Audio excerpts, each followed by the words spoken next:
आज हम बहुत ही आसान तरीके से ढाबा स्टाइल पनीर बनाएंगे। सब्सक्राइब करें मेरे चैनल शिवानी बेजल रेसिपीज़ को। मेरी रेसिपी देखने के लिए बेल बटन पर क्लिक करें। गैस पर पैन में 1 चम्मच देसी घी डाल दिया है, क्योंकि पनीर घी में ही टेस्टी बनता है। ये मैंने 250 ग्राम पनीर लिया है।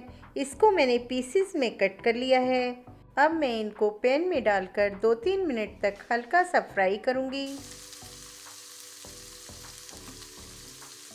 अब इसे निकालेंगे और गैस पर रखेंगे एक कढ़ाई। इसमें डालेंगे 1 बड़ा चम्मच घी। अब इसमें कुछ खड़े मसाले ऐड करेंगे।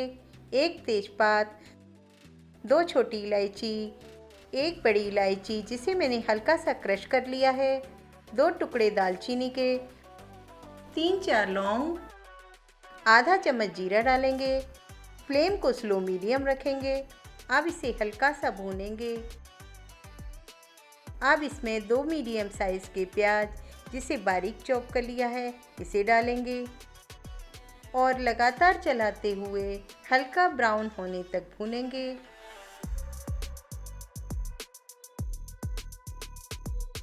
प्याज हल्के ब्राउन हो चुके हैं। इसमें डालेंगे आधा चम्मच हल्दी पाउडर, आधा चम्मच लाल मिर्च पाउडर। ये मैंने 3 टमाटर के साथ 5-7 लहसुन की कलियां, आधा इंच अदरक का टुकड़ा और 1 हरी मिर्च डालकर मिक्सी में पीस लिया था। अब इसे ऐड करूंगी। जब हम अदरक लहसुन का अकेला पेस्ट बनाते हैं तो वे अच्छे से बन नहीं पाता, जबकि ये टमाटर के साथ आसानी से पिस जाता है और बढ़िया पेस्ट बनकर तैयार हो जाता है। अब इसमें आधा चम्मच नमक, आधा चम्मच धनिया पाउडर, थोड़ी सी कसूरी मेथी जिसको कि मैंने क्रश कर लिया था, साथ ही 1/4 चम्मच काला नमक डालूंगी, जिससे फ्लेवर बहुत बढ़िया आएगा। अब हम इसमें आधा चम्मच गरम मसाला डालेंगे। ये मेरा होममेड गरम मसाला है, जिसका कि सब्जी में बहुत ही बढ़िया टेस्ट आता है। इसका लिंक मैं आपको आई बटन में दे दूंगी। अब इन सभी को अच्छी तरह से मिक्स करेंगे और लगातार चलाएंगे, जिससे मसाला अच्छे से भुन जाए।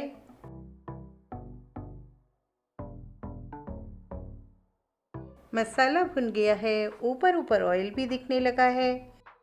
तो इस समय पर हम इसमें डालेंगे 4 चम्मच दही, जिसे मैंने अच्छे से फेंट लिया है, और गैस की फ्लेम को स्लो करेंगे, जिससे हमारा दही फटेगा नहीं।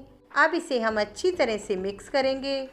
इस रेसिपी में यूज़ किए गए इंग्रेडिएंट और आपकी किचन के काम को इजी बनाने वाले प्रोडक्ट की लिस्ट मैं आपको डिस्क्रिप्शन बॉक्स में दे दूंगी। अब ग्रेवी को गाढ़ा करने के लिए मैंने 1 चम्मच कॉर्नफ्लोर में थोड़ा सा पानी डालकर इसका घोल बना लिया था। अब इसे मिक्स करेंगे और इसे लगातार चलाएंगे। आप देख रहे हैं ग्रेवी गाढ़ी होने लगी है, कलर भी कितना बढ़िया आ गया है। अब इसमें पनीर के पीसेस डालेंगे और इसे 1 मिनट तक चलाएंगे, जिससे मसाला इस पर अच्छे से कोट हो जाए।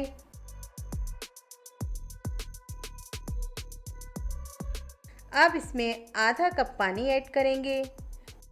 पानी आप अपने अनुसार कम ज़्यादा कर सकते हैं, जितनी गाढ़ी आप ग्रेवी चाहते हैं। अब इसे ढककर 3 से 4 मिनट तक पकाएंगे।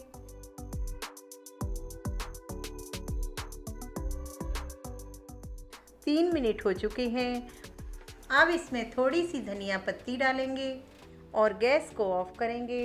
देखिए कितना बढ़िया ढाबा स्टाइल पनीर बनकर तैयार हुआ है। तो आप इस रेसिपी को अवश्य बनाएं और मुझे बताएं कि ये आपको कैसी लगी। फिर मिलते हैं एक नई रेसिपी के साथ। Thank you.